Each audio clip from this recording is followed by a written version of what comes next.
What's up, everybody? It's your boy Kwasman and welcome to my YouTube channel. Now, right before I start, let me take a short moment to welcome all my new subscribers.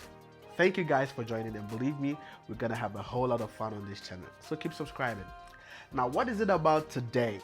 As I told you the other time, today we're gonna talk about the fundamental basis of photography, which is your aperture, your shutter speed, and your ISO, mainly known as the exposure triangle. Whilst I was recording this video, I recognized that the video was getting pretty lengthy.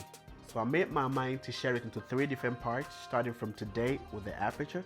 Tomorrow we're gonna talk about the shutter speed, and then on Sunday, we're gonna wrap it up with the ISO.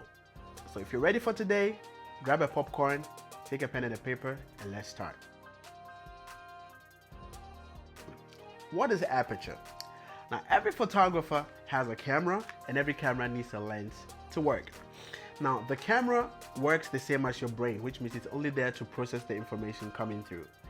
And your lens works like your eye, which means it determines how much light is traveling through to the brain. And in this lens, there's a mechanism inside which we call the aperture. Now, the aperture in this lens is going to decide how much light is traveling through the lens to the body. It's like our eye. For those who know about the anatomy of the eye, you know that the eye has a pupil inside. And the pupil always gets smaller when there's light coming near to the eye, and it gets bigger when there's light going away from the eye. That's how your aperture works. So the aperture can get smaller to allow less light to travel through, and it can get bigger to let more light to travel through. Aperture values are measured in f-stops. F meaning the field of view. Now let me break it down. The field of view simply means the area which is going to be in focus. So the smaller the F number, the smaller the area of focus is going to be. The bigger the F number, the bigger the area of focus is going to be. Now, in photography terms, a small F number is called shallow depth of field, since the area is completely shallow. And a higher F number is called a deep depth of field, since the area of focus is pretty huge. Now, when we are talking about lenses with a shallow depth of field, we call it fast lenses, which means they allow much light to travel through to the sensor and also helps you to isolate your object better. Talking about a higher F number, we call it a deep depth of field, meaning it gives you a bigger area to focus on. Now, what are the characteristics of a fast lens? A fast lens allows you first to get more light, so it's good for people who shoot low light. And also it helps you to isolate your object from the surroundings, which helps for portrait photographers.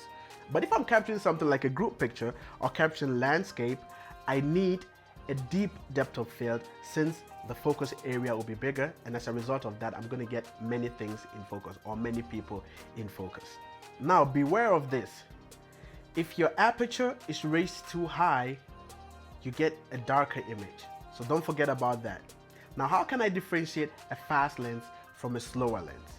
When you're buying a camera lens, all the lenses are advertised by their lowest aperture number. So most of the time, if you're buying a lens like a 50mm, you're gonna see 50mm f1.8.